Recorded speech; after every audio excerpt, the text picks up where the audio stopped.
지금 대한민국은 자신이 예수라고 주장하는 21세기 메시아들과 함께 온갖 위장수법을 동원한 이단 종파가 독버섯처럼 번지고 있다. 지금이야말로 깨어 기도하며 일상에 깊게 파고든 이단 경계를 위해 하늘에 사이렌을 울릴 때이다.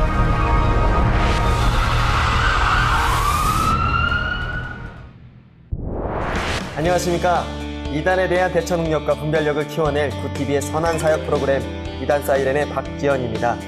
운전 중 터널에 진입하면 귀를 때리는 사이렌 소리에 정신이 번쩍 드는 경험 있으실 텐데요. 이단 사이렌이 바로 그런 방송이 아닌가 싶습니다. 힘차게 경계의 사이렌을 울리기 위해 함께 하실 분들 소개해드리겠습니다. 이단 사이렌의 정신적 지주이시죠. 현대중교회 탁지원 소장님, 오늘도 함께 하십니다. 네, 오늘도 열심히 하겠습니다. 네, 감사합니다. 네. 한교연 바른신앙교육원 초대 원장이시자 신흥종교를 연구하는 아레오바고 사람들의 대표를 맡고 계신 이영호 목사님 나와주셨습니다. 안녕하세요. 네, 안녕하세요. 우리 오지연 씨 반갑습니다. 네, 안녕하세요. 반갑습니다. 오늘도 열심히 하겠습니다. 네. 너무너무 감사해요. 네. 이단 사이렌에서 선정한 6번째 주제 영상으로 먼저 만나보시죠. 지난 6월 헌법재판소에 이른바 양심적 병역 거부자에 대한 대체 복무제 도입이 결정되자 여호와의 증인에 대한 궁금증이 증폭되고 있다. 그들의 교리에 따르면 국가정부는 사탄으로부터 권세를 받아 참혹한 전쟁을 조장하기 때문에 국가체제를 부정하며 병역과 투표를 거부한다. 아마겟돈 전쟁으로 세계가 통일되면 자신들에게 소속된 14만 4천 명이 세계를 다스린다는 허황된 꿈에 사로잡혀 학업 중단과 사업 포기, 직장 사직, 가산 탕진 등의 현상을 숱하게 조장함은 물론 피를 먹지 말란 레위기 말씀을 앞세워 수혈을 막고 있어 신도들의 건강권과 행복 추구권까지 위협하고 있는데 1912년 한국에서 포교 활동을 시작해 100년이 넘도록 그릇된 종교적 신념과 잘못된 교리로 하나님의 자녀들을 끈질기게 현혹하는 그들의 실체. 오늘 이단 사이렌에서 낱낱이 공개한다.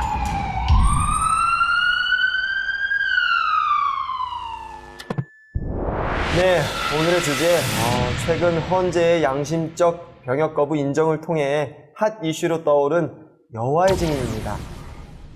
먼저 여호와의 증인이 이단이 맞죠?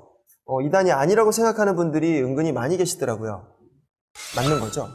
여호와 증인은 성서 해석의 차이로 현재 기성교단으로부터 이단으로 규정된 그런 종교단체입니다. 지금 세계적으로는 48개 나라에서 포교가 금지된 금지를 당한 그런 종교 집단이죠. 현재 230여 개국에 600만 명의 신도가 있고 가장 많은 국가는 여호와의 증인이 태동한 미국으로 약 110만 명, 아시아 국가에는 일본이 21만 명, 우리나라의 경우는 1,500여 개의 왕국회관이 있고 7천여 명의 교직자, 8만여 명의 신도가 있고 이런 거대 조직을 이용해서 집요하고 공격적으로 포교를 많은 사람들을 미혹하고 있어 상당히 주의가 요구되는 명백한 이단입니다. 비공식적으로 가장 많이 모이는 이단은 하나님의 교회가 30만 명 된다고 해요. 그래서 보통은 10만 단위 이상으로 요즘 모이는 이단 단체가 가장 많이 모이는데 오늘 목사님 말씀하신 것처럼 안식교나 몰몬교나 여호와의 증인 같은 경우는 10만 전후가 되지 않을까. 그래도 이게 적은 숫자는 아니거든요. 그래서 예전엔 한국교회가 1600만, 1200만, 800만에서 그 아래로 치닫고 있는데 이단들의 숫자는 점점 더 많아지는 이 사태를 우리가 예의주시해야 될 필요는 있다고 생각합니다. 한 영혼이 천하보다 귀하니까요. 그럼요. 네. 저는 그 여호와의 증인이라는 그 명칭이 정말 인상적이에요. 목사님, 이 명칭의 유래에 대해서 좀 알려주세요. 증인이라 하는 말은 여호와 증인이라는 말만 성경에 있는 게 아니고 여러 가지가 있습니다만은 여호와 증인이라는 명칭은 두 번째 교주 조셉 루터포드가 그 이사야서 43장에 너희는 내 증인이라 하는 말에 근거해가지고 만들어져 나온 용어가 여호와의 증인이라 하는 말입니다. 이사야서 43장 10절로 12절 말씀에 보면 이제 제가 읽어볼게요. 나 여호와가 말하노라. 너희는 나의 증인, 나의 종으로 택함을 입었나니 이는 너희가 나를 알고 믿으며 내가 그인 줄 깨닫게 하려 함이라.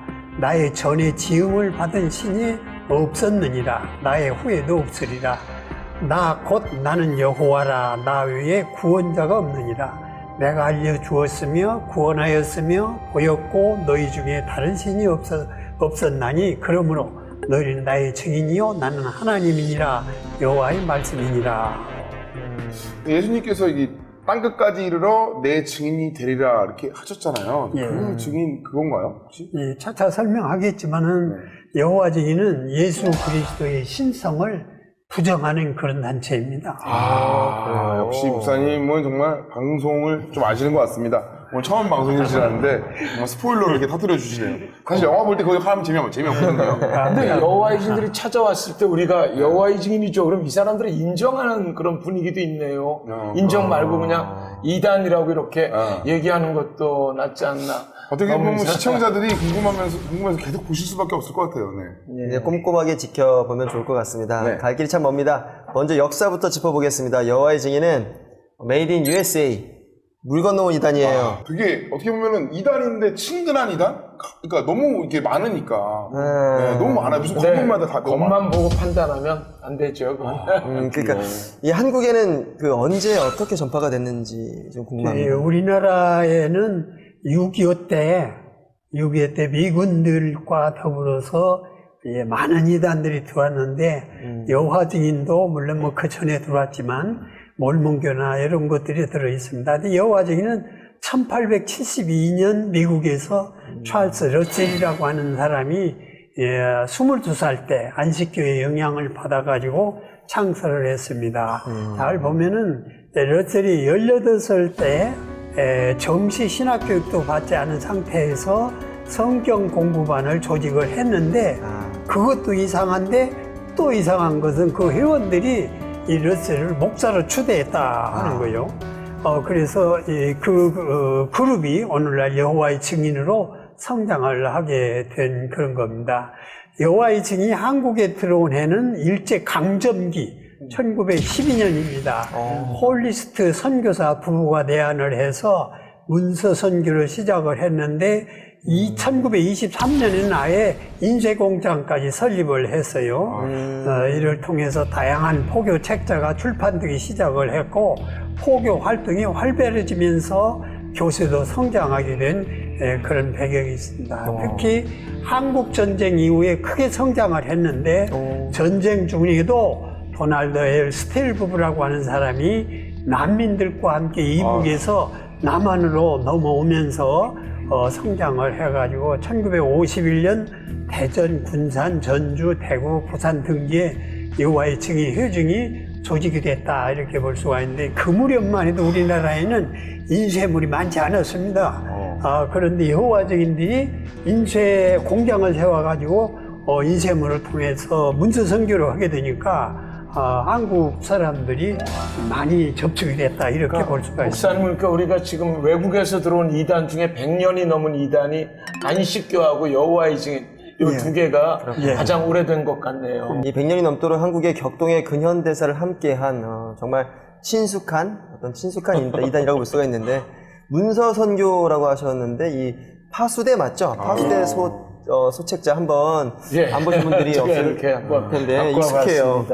지하철역에 정말 많죠. 이거 요즘 골목골목마다도 가는 곳곳마다 책자가 있어요. 맞아요. 사실 이거 보면 깨어라도 있더라고요. 또 새로 나와서 깨어라 뭐 이렇게 해가지고 예전에 그 집에서 한번 이 띵동띵동 해가지고 뭐 좋은 소식 했어요. 하면 거의 90% 이상이 이제 이 여호와의 증인인 경우가 굉장히 많았었어요. 네, 맞습니다. 항상 2명 이상씩 항상 이렇게 와가지고 그렇죠. 어떤 식으로 했죠? 네. 2명씩 조를 이루어 가지고 이 가가호 이걸 이제 이 사람들은 호별 방문이라고 합니다. 포교를 하는데 여호와의 증인이라고 해서 무조건 거부를 해버리는 그런 경우가 많아요. 근데 두 사람 중에 한 사람은 좀 숙달된 사람이고 또 한 사람은 보조라고 할까 연습생이라고 이렇게 볼 수가 있는데 둘 다 겁먹고 거부하거나 쫓아내려고 애쓸 필요는 없다. 거의 이렇게. 대부분의 이단들이 2명 이상씩의 짝을 진 게 뭐 하나님의 교회, 몰몬교, 대순진료회 교회에 대해서 아십니까? 뭐 이런 대부분이 2명 이상인 경우가 포교 수법도 그런 거지만 그 교회 성장 수법도 그 2명씩 보내는 데 있다는 거예요. 그러니까 가서 이렇게 문답을 하게 되면 듣게 되면 답변하기 위해서 또 본부에 들어가서 공부를 하고 물어보고 이래가지고 또 하게 되니까 그게 신앙도 키우고 교회를 성장시키는 하나의 원인 중에 하나가 된다. 이런 얘기입니다. 그들의 어떤 논리로는 굉장히 지혜로운 방법이네요, 나름. 네네. 다행히 그렇죠. 제가 요새는 또 가정 방문 전도를 또 거의 못 본 것 같아요. 예전에는 굉장히 많았는데 주로 굴뚝이고 있는 추세가 아닌가요? 그러니까요. 요즘엔 아무튼 뭐 기통 이렇게 자주 볼 수는 없는 어떤 가정 방문이긴 맞아요. 한데 이 질문을 현장에서 이제 발로 뛰면서 취재하시는 우리 기자님께 한번 여쭤보는 것이 어떨지 싶은데요.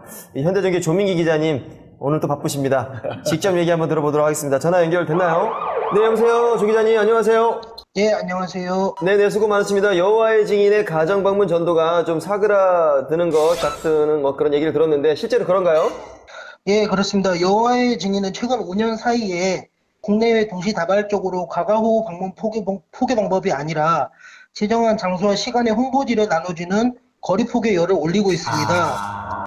예, 그래서 뭐 터미널 근처나 유동인구가 많은 곳에서 가판대를 설치하고 파수대, 깨어라 라는 이런 잡지들을 나눠주면서요, 신도들을 좀 신도들이 포교에 나서고 있습니다. 아, 그렇군요. 이 가가호 방문 포교의 상징이던 그들이 이제 작전을 바꿨군요. 길거리로 나선 그 이유가 있을까요?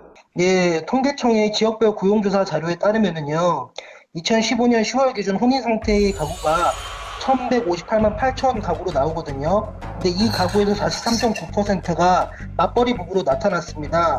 그래서 이거를 좀 다시 생각해 보면은 최소 10가정 중에서 4가정이 그 집이 상시 비어 있다는 뜻이거든요. 근데 여기에서 1인 가구까지 고려하면은 수치가 더욱 높아집니다. 그런데 이러한 상황을 여호와의 증인에서 진즉 인지한 것으로 보입니다. 왜냐하면은 여호와의 증인이 이제 불특정 다수의 대문을 두드려 왔잖아요. 그래서 이 사실을 미리 인지하고 있었던 것으로 보이고요. 실제로 여호와의 증인 측이 발간하는 우리의 왕국 봉사라는 잡지가 있습니다.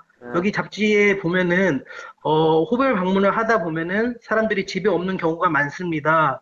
모든 사람에게 여호와의 증인 교리를 증거하기 위해서는 대개 우리 자신이 먼저 적극적으로 대화를 시도할 필요가 있습니다. 라는 내용이 담겨 있었습니다. 예, 일반적으로 이단 사이비 하면은 폭력 집단, 반사회 집단, 부정적 이미지부터 떠오르는데요. 뭐 직접 마주한 적이 없지만 이름만 들어도 손살에 치는 대상이 바로 이단입니다. 여호와의 증인 역시 마찬가지인데요. 인터넷 포털 사이트에 여호와의 증인을 검색을 하시면은요, 가가호 방문 포교에 대처한 무용담을 쉽게 찾아볼 수 있습니다. 복음을 전하러 왔다면서 초인종을 누르는 낯선 사람들이 여호와의 증인이고 문을 열어주지도 않아도 된다는 이런 존재로 전락한 것인데요. 이런 것 때문에 여호와의 증인에서 포교 방법을 바꿔서 본인들의 이름을 직접 내걸고 매일 같은 장소와 시간에 본인들의 자리를 지키는 방식으로 이렇게 바꾼 것으로 저는 보입니다. 예. 그래서 제 생각으로는 시민들에게 거부감을 줄이고 홍보 효과까지 보게 된다는 장점이 있었을 것 같은데요.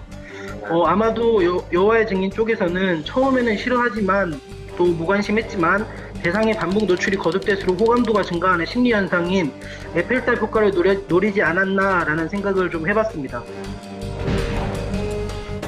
무료로 한번 읽어보세요.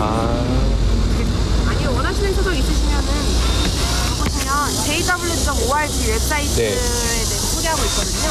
거기 들어가 보시면은 여호와의 증인들이 어떤 사람들인지 또 뭘 믿는지 아실 수 있으세요.